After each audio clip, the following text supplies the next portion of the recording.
Shalom, selamat pagi Bapak Ibu yang dikasihi Tuhan. Kita bertemu lagi dalam renungan pagi. Kali ini saya akan membawakan renungan tentang judulnya adalah tanda-tanda dari Tuhan. Kita buka dahulu di Matius 24 ayat 32 sampai 36. Saya bacakan. Tariklah pelajaran dari perumpamaan tentang pohon ara.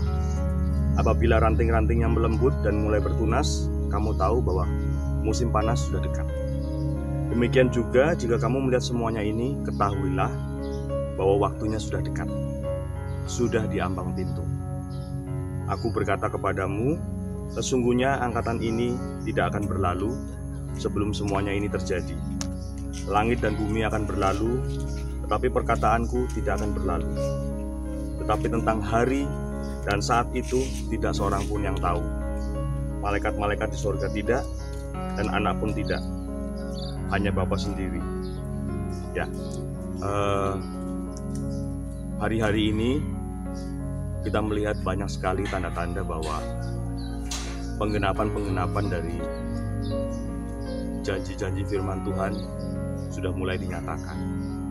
Bahwa di dunia terjadi hal-hal di mana banyak sekali pertobatan, di mana banyak juga terjadi orang-orang yang murtad. Tapi satu hal, bahwa Tuhan pasti akan datang. Tuhan pasti akan mengenapi firman-Nya, dan anak-anak Tuhan akan mendapat waktunya di mana mereka boleh bertemu dengan kerinduannya, yaitu Tuhan sendiri. Sebab nubuatannya itu pasti digenapi. Firman Tuhan tidak akan berlalu, walau langit dan bumi akan berlalu.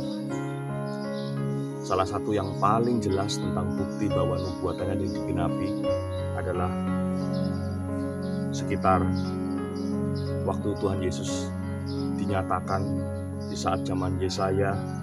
Nanti bisa dibuka di Yesaya 7 ayat 14. Setelah Yesaya menyatakannya, 700 tahun kemudian Mesias, yaitu Yesus Kristus, lahir. Nah, disitulah kita melihat bahwa nubuatan yang paling besar, kedatangan Tuhan Yesus lewat rupa seorang manusia, seorang bayi yang lemah, yang tidak punya daya, yang lahir bukan di istana yang besar, tetapi di tempat yang hina, bahkan di tempat yang tidak dipandang orang. Tapi satu hal, melalui bayi inilah kita melihat keselamatan dinyatakan. Nah, itu adalah nubuatan yang menurut saya itu adalah nubuatan yang paling penting. Allah menyatakan dirinya dalam rupa manusia, membawa keselamatan, membawa teladan, bahwa hanya melalui Yesus Kristus kita diselamatkan.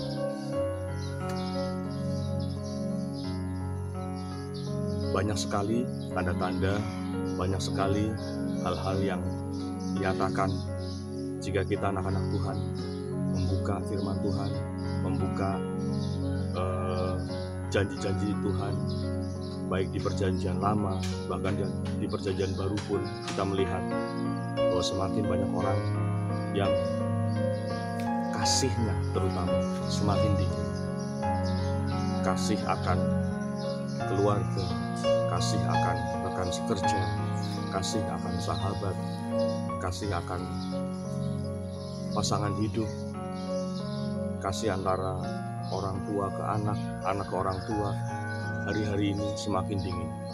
Kita melihat banyak sekali terjadi berita-berita penganiayaan, berita-berita pembunuhan, berita-berita yang sadis, di mana kita tidak pernah bisa bayangkan bahwa itu dilakukan oleh manusia. Itu satu hal, kita tahu firman Tuhan pernah katakan seperti itu. Firman Tuhan pernah katakan seperti itu, bahwa kasih manusia mendekati hari kedatangannya akan semakin dingin.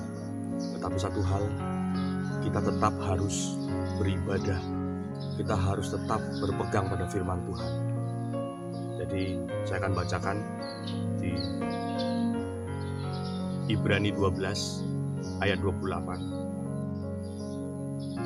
Jadi, karena kita menerima kerajaan yang tidak tergoncangkan, marilah kita mengucap syukur dan beribadah kepada Allah menurut cara yang berkenan kepadanya dengan hormat dan takut.